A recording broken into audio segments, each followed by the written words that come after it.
Hello, Jaya রান্নাঘরে আপনাদের সবাইকে স্বাগত। আজকের রেসিপিটি হলো বড় মোমো বা তাইপো। চলুন রেসিপিটি স্টার্ট করা যাক। আজকের রেসিপিটি হলো চিকেন টাইপো বা বড় মোমো বলতে পারো। চলো রেসিপিটি স্টার্ট করা যাক। এর জন্য লাগবে 3-4টে পেঁয়াজ কুচকুচি করে কাটা, বাঁধাকপিকে গ্রেট করে নিয়েছি, গাজরকে গ্রেট করে নিয়েছি এবং অল্প কিছু পরিমাণ আদাকে গ্রেট করে নিয়েছি। এখানে নিয়েছি চিকেন বোনলেস কয়েক টুকরো আর আধা কেজির মতো ময়দা। ময়দাটিকে সামান্য লবণ, সাদা তেল আর বেকিং সোডা দিয়ে ভালোভাবে মিশিয়ে নিয়েছি এবং আস্তে আস্তে জল দিয়ে এটিকে একটি শক্ত ডো তৈরি করে নিতে হবে। দেখো ডোটি তৈরি হয়ে গেছে। এটিকে ঢেকে 8 ঘন্টার জন্য রেখে দিতে হবে। এবার ভিতরে পুরটি তৈরি করে নিয়ে যাওয়া হোক। এর জন্য যে সবজিগুলিকে গ্রেট করে নিয়েছিলাম সেগুলো এবং চিকেনের টুকরোগুলোকে এক জায়গা করে নিয়ে তাতে স্বাদ মতো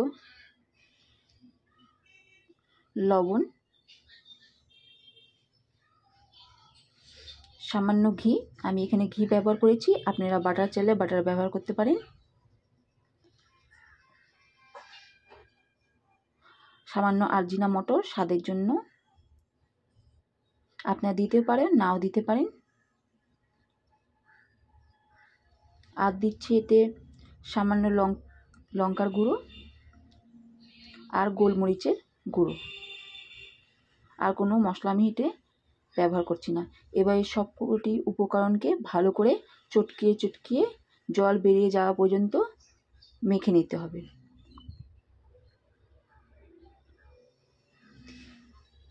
এইভাবেও পুরটি টাইপোর ভেতরে দেওয়া যায়, কিন্তু আমি এটিকে একটু প্যানের মধ্যে সামান্য সাদা তেল দিয়ে 5 মিনিটের মতো সময় নিয়ে ভেজে নিচ্ছি, যাতে এটি আগে থেকেই কিছুটা রান্না হয়ে থাকবে। এতে কাঁচা কাঁচা যে সবজির গন্ধ থাকে সেটি বেরিয়ে যাবে। বেশি না, 5 মিনিট একটু নাড়াচাড়া করলেই এই পুরটি তৈরি হয়ে যাবে। দেখুন পুরটি কী সুন্দর তৈরি হয়ে গেছে। এবার এটিকে নামিয়ে রেখে ঠান্ডা করতে হবে।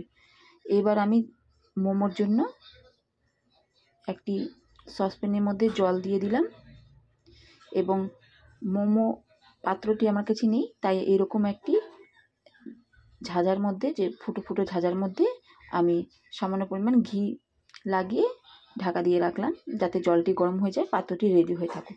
এইদিকে আমি আধ ঘন্টা পর ময়দার ডোটিকে ভালো করে আবার মেখে নিলাম এবং এর থেকে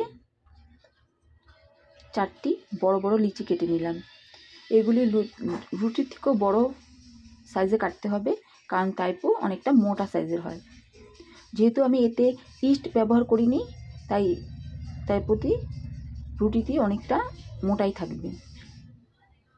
ইস্ট ব্যবহার করলে সেটি ফুলে আরও বড় হয়ে যেত। আমি ইস্ট ছাড়া করছি, তাই এই রুটিটি অনেকটা বড় এবং মোটা করতে হবে। দেখুন রুটিটি তৈরি হয়ে গেছে। এবার এর মধ্যে আমি পুরটি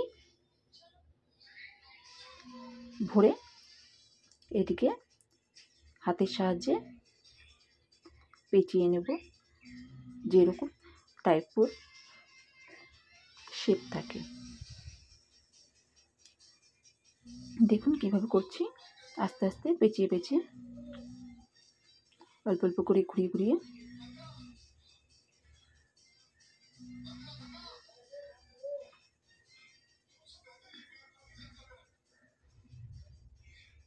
আমি টাইপোটি বেশি বড় সাইজের করছি না, যেহেতু ইস্ট ছাড়া, তাই সেদ্ধ হতে বেশি সময় লাগবে, যাতে উপরটি কাঁচা না থেকে যায়, তার জন্য একটু ছোট সাইজে করছি। এবার জলের মধ্যে যে মাংসর বেঁচে থাকা হাড়গুলো ছিল সেগুলো দিয়ে দিলাম। এবার এর মধ্যে আমি ঝাঁঝার মধ্যে টাইপোগুলো সাজিয়ে দিচ্ছি। এবার ঢেকে দেব 15 মিনিটের মতন। এভাবেই হাই ফ্লেমে এটিকে সেদ্ধ হতে দিতে হবে। 15 মিনিট পর দেখুন কি সুন্দর তাইপোগুলো সেদ্ধ হয়ে গেছে। একটু ছুঁয়ে ছুঁয়ে দেখছি সেদ্ধ হয়েছে কিনা। প্রায় সেদ্ধ হয়ে গেছে, তাও আমি আরও 5 মিনিটের জন্য ঢেকে সেদ্ধ করে নিলাম। দেখুন আমার নিজের তৈরি করা তাইপোগুলো রেডি হয়ে গেছে। এগুলো খেতে দারুণ হয়েছে। এই রেসিপিটি সাধারণত নেপালিদের, তারা খুব সুন্দর তৈরি করে। তাও ওরা তৈরি করলেও বাঙালিরা এটি খেতে খুব পছন্দ করে। কেমন হয়েছে বন্ধুরা জানিয়ে।